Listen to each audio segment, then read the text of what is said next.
آلہ و اصحابہ اجمعین وسلم۔ وہ معزز کے زمانے میں مسلمان ہو گئے اور انصار ہوئے، تارک قرآن ہو گئے۔ زمانہ بدلے گا، حالات بدلیں گے، تقاضے ضرورت ہے، انسان سب بدلیں گے، بدلے گا زمانہ لا مگر قرآن نہ بدلا جائے گا۔ اللہ پاک اپنے فضل و کرم سے اس امت محمدیہ کو جو کلام سے نوازا ہے، وہ کلام قدیم ہے، ازلی ہے، نہ مٹنے والا ہے۔ جو دین اللہ پاک نے نوازا ہے وہ دین تمام دینوں پر غالب ہے۔ جو نبی نوازا ہے وہ نبی تمام نبیوں کا امام اور سردار ہے۔ اللہ پاک نے ہمیں رمضان المحترم سے بھی سرفراز فرمایا، اس طرح کی پورے 1 مہینہ تک روزے رکھنے کی کسی بھی امت کو یہ سعادت نصیب نہیں ہے۔ گویا ہم سب الحمدللہ امت محمدیہ کو اللہ پاک کی طرف سے جو بھی نوازش ہوئی وہ سب بے مثال ہے، اور اس کی کوئی نظیر نہ پاسٹ میں ہے اور نہ فیوچر میں ہونے والی ہے۔ قرآن کی عظمت بجائے خود اللہ پاک اپنے کلام پاک میں جا بجا ارشاد فرماتا ہے۔ سورہ بقرہ کی ابتدائی آیت میں اللہ فرماتا ہے ذالک الکتاب لا ریب فیہ، یہ وہ کتاب ہے جس میں شک کی گنجائش ہے، یہ وہ کتاب ہے جس میں شک کی گنجائش ہے۔ اس کا مطلب یہ ہوا دنیا کی ساری کتابیں شکوک و شبہات سے مرکب ہو سکتی ہیں، ان میں شک ہو سکتا ہے۔ یہی وجہ ہے کہ آج حالات کا جائزہ لیں، پوری دنیا پوری یونیورسل کا آپ جائزہ لیں تو آپ کو وہ بات معلوم ہوگی جس طرح سے اسلام پر حملے ہو رہے ہیں، مسلمانوں کو ستایا جا رہا ہے، ان کے باوجود قرآن کا ایک نقطہ بھی نہیں بدلنے کی کوشش کی جا رہی ہے۔ قرآن کا کوئی حرف نہیں بدل رہا۔ آپ غور کریں انجیل، توریت، زبور، ان سب کتابوں کا کیا حال ہے؟ اتنے ٹکڑے ٹکڑے ہو گئے، کوئی نہ ایک آیت اس کی ریئلٹی، اس کا بیس، اس کا معیار کوئی محفوظ نہیں۔ وجہ اس لیے کہ اس قرآن میں خود صاحب قرآن اللہ جل شانہ نے فرمایا اِنَّا نَحْنُ نَزَّلْنَا الذِّكْرَ وَإِنَّا لَهُ لَحَافِظُونَ، یہ ہم نے نازل کیا ہے۔ نازل تو توریت، انجیل، زبور سب اس نے ہی کیا ہے، لیکن فرماتا وَإِنَّا لَهُ لَحَافِظُونَ، اس کو نازل کرنے کے بعد اس کا منوان حفاظت کا ذمہ میں ہی لیتا ہوں۔ اور قرآن اللہ کے نبی صلی اللہ علیہ وسلم کا سب سے بڑا معجزہ ہے۔ اس معجزہ کی شکل اگر آپ دیکھیں الحمدللہ آج امت میں کوئی ایسا محلہ نہیں، کوئی ایسا شہر اور معاشرہ نہیں ہے جہاں حافظ قرآن نظر نہ آئے۔ آج ایک بھی، خاص طور سے عیسائیت کو بھی آپ چیلنج کر سکتے ہو کہ کوئی انجیل کا ریئل میں حافظ بتا دے، توریت کا ریئل میں کوئی حافظ بتا دے۔ صاحب دین ہے وہ، صاحب ملل ہے وہ، ملت والے ہیں، مذہب والے ہیں، عیسائی کی دھرم رکھتے ہیں، اس کا بیس ہے انجیل، توریت، یہ ساری چیزیں بیس ہے، کتاب والے ہیں، لیکن کوئی حافظ نظر نہیں آتا۔ الحمدللہ بڑے طبقے کی بات تو دور کی ہے، چھوٹے سے چھوٹا بھی غریب طبقے سے آنے والا پورے سینے میں 30 پارہ محفوظ رکھے ہوا ہے۔ یہ قرآن کی حفاظت کا ذمہ ہے۔ اللہ پاک نے ذمہ لینے کا یہ شکل بتایا قوم میں، امت میں۔ یہی وجہ ہے نبی اعظم صلی اللہ علیہ وسلم اتنا اور اس قدر کبھی کسی تکلیف و پریشانی میں اشتباہ نہ ہوئے جس قدر حفاظ صحابہ شہید ہوئے اور آپ کو تکلیف پہنچی۔ حفاظ حافظ قرآن جو صحابہ تھے جب شہید کیے گئے تو آپ کو سب سے زیادہ تکلیف ہوئی تھی۔ یہ اشارہ ہے قرآن کی عظمتوں کی، ورنہ کسی کی بھی تکلیف، اور حضور رحمۃ للعالمین ہے، آپ سمجھ سکتے ہیں کہ کس طرح سے آپ کا دل دھڑکتا ہے امت کے لیے، لیکن پریکٹیکلی طور پر آپ دیکھیں تو حافظ قرآن کو بڑی ترجیح حاصل ہے قرآن کی وجہ سے۔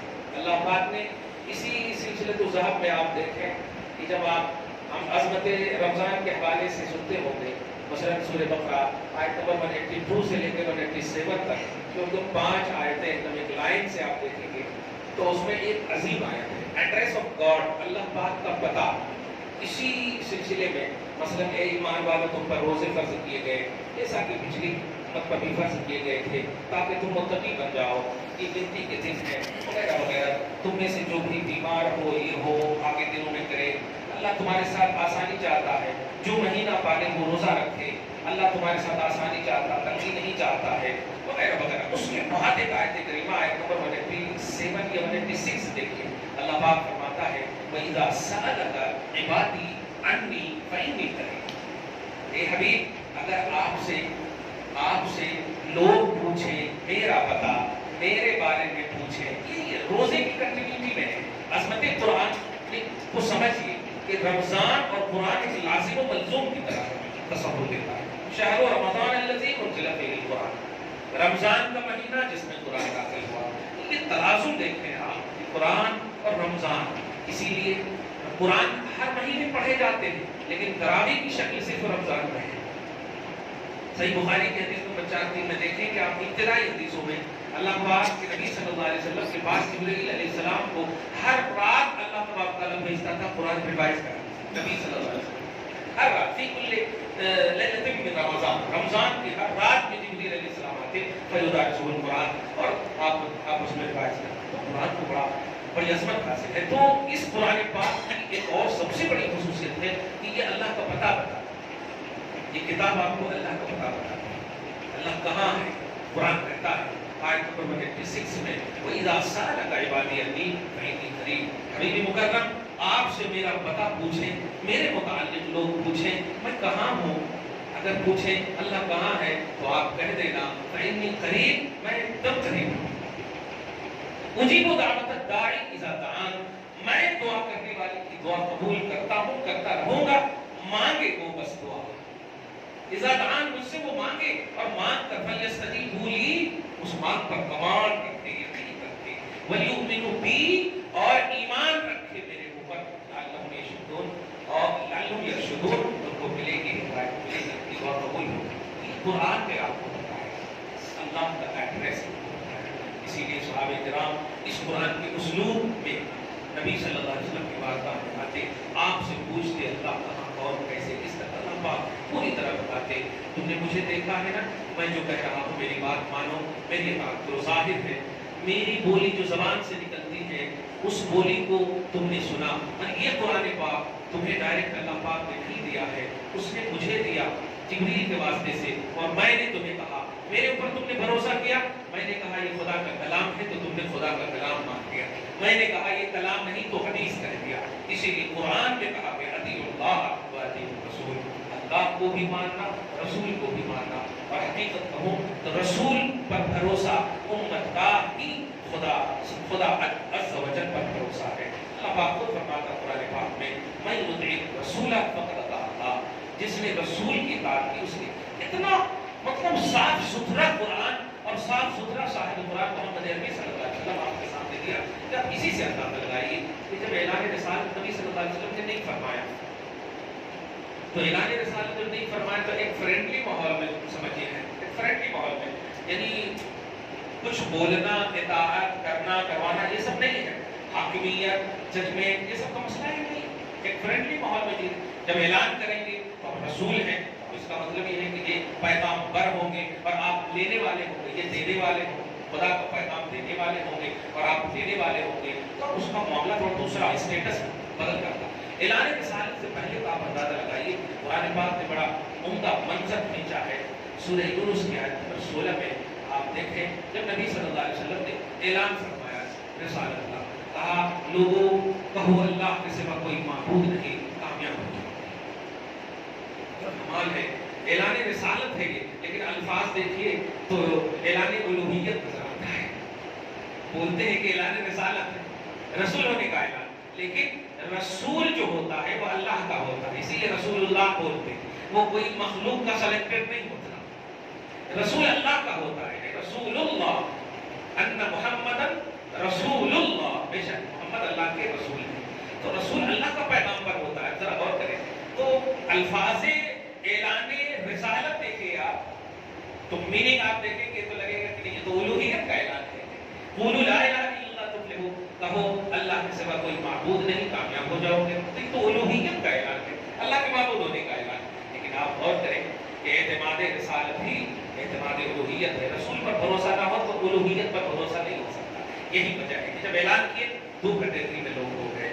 ایک تو وہ جو اعلان کا انکار کر بیٹھے, یہ کیا کر رہے ہو, لات و عزا کو انکار کر رہے ہو, یہ میرے معبود کو پرسنل اس کو سب کا انکار کر رہے ہو آپ. ذرا اس پر نقطے پر غور کیجیے گا. نبی نے اپنا اعلان نہیں کیا, باوجود کہ تاریخ نے اعلان رسالت نہیں کہا, لیکن اپنا اعلان نہیں کیا. تو انکار اب نبی کا نہیں ہونا چاہیے نا. جو اپنا اعلان ہی نہیں کر رہے تو انکار, کتنے بد دماغ تھے وہ لوگ جو انکار کیے ہیں. مطلب جملے پر اگر غور کرتے تو سمجھ جاتے کہ محمد اپنے بارے میں تو کچھ بول ہی نہیں رہے, تو پھر ان کا انکار کرنا بیکار ہے.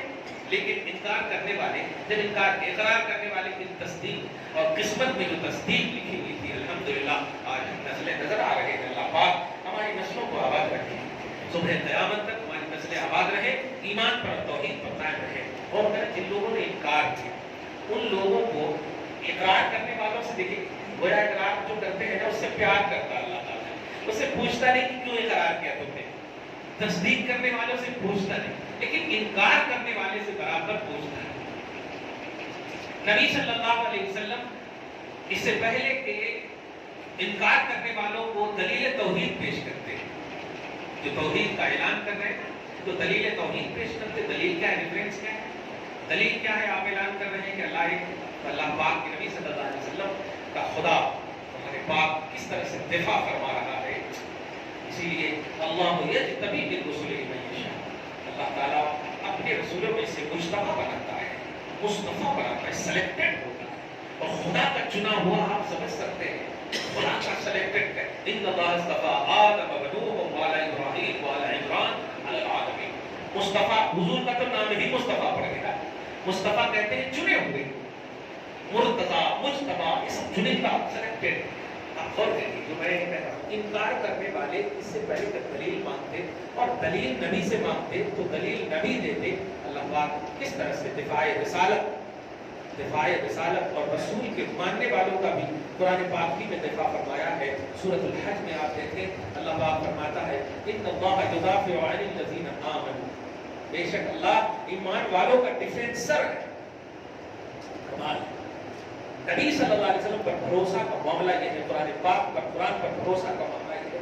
دفاع رب فرماتا ہے. چنانچہ نبی صلی اللہ علیہ وسلم کا انکار ہوا, دلیل توحید مانی گئی, تو اللہ پاک نے فرمایا, قرآن کہتا ہے قُلْ لَوْ شَاءَ اللَّهُ مَا تَلُوتُهُ عَلَيْكُمْ وَلَا أَدْرَاكُمْ بِهِ فَقَدْ لَبِثْتُ فِيكُمْ عُمُرًا مِّن قَبْلِهِ. پر نمبر 11 سورہ یونس کی آیت نمبر 16 میں دیکھیں آپ, اللہ فرماتا فَقَدْ لَبِثْتُ فِيكُمْ عُمُرًا مِّن قَبْلِهِ أَفَلَا تَعْقِلُونَ. یہ بتاؤ, ایسا تو پریکٹیکلی جواب دے رہا ہے, دفاع دیکھیں, ڈیفینس کس طرح سے, قرآن اور صاحب القرآن کس طرح سے دفاع ہو رہا ہے. فرماتا ہے کہ حبیب کہیے ان سے کہ میں تم میں 40 سال تک تھا, ہاں, جو کہتا تھا مانتے تھے, ہاں, تم خود مجھے صادق الوعد الامین کہتے تھے, ہاں, میں نے تو نہیں کہا تھا کہ میں سچا ہوں. میرے ادائیں, میرے کردار, میری حرکت و نقل کو دیکھتے ہوئے, میری آل زندگی کو دیکھتے ہوئے تم نے خود کرپشن سے پاک سمجھا مجھے, کرپٹ نہیں کہا, نہ بنایا. تو میں نے پہلے 40 سال پہلے جو کچھ بھی تم میں عمر گزاری, تم نے مجھے سچا مانا ہر طرح سے. تو اس سچائی کا بیس کیا تھا جو مانا تم نے؟ کوئی رسول بن کر کے تو میں نے کہا تھا نہیں, میں تو یوں ہی فرینڈلی زندگی کاٹ رہا تھا تم نے, لیکن تم نے مجھے امانت ودیعت کی, اطمینان سے سوئے جا کر میں نے تمہاری امانت کی حفاظت کی, ساری چیزیں دیکھ کر کے تم نے. تو اللہ پاک فرماتا ہے بس اتنا ہی کہہ دیجیے آپ کہ میں نے جو 40 سال تم نے زندگی کاٹی ہے نا, وہ پوری 40 سال کی عمر دلیل توحید ہے, دلیل توحید ہے. سمجھ رہے آپ, اللہ کے ایک ہونے کی وہی دلیل ہے. کیوں؟ اس لیے عیسیٰ علیہ السلام کو آپ دیکھیں, تاریخ میں آپ جائیے, پارہ نمبر 16 میں سورہ مریم میں پڑھیے تو قال انی عبداللہ, جس وقت انہوں نے عبداللہ کہا تھا نا, وہاں پر جب انگلی اٹھائی گئی تھی ان کی کہ تم کیسی ہو وغیرہ وغیرہ, تو حضرت عبداللہ, حضرت عیسیٰ علیہ السلام کو اللہ پاک نے کیا عظمت عطا کی تھی. قرآن ہماری دیکھیے عظمت کا اعلان کر رہا ہے, یہ بھی عظمت قرآن ہے کہ دوسری کی عظمت کا اعلان کس طرح سے کرتا ہے. انی عبداللہ, اگر آپ تفسیر دیکھیں کہ تو محض 40 سال کے تھے, 40 دن کے تھے, 40 ڈیز کے تھے. حضرت عیسیٰ علیہ السلام کتنے دن کے تھے؟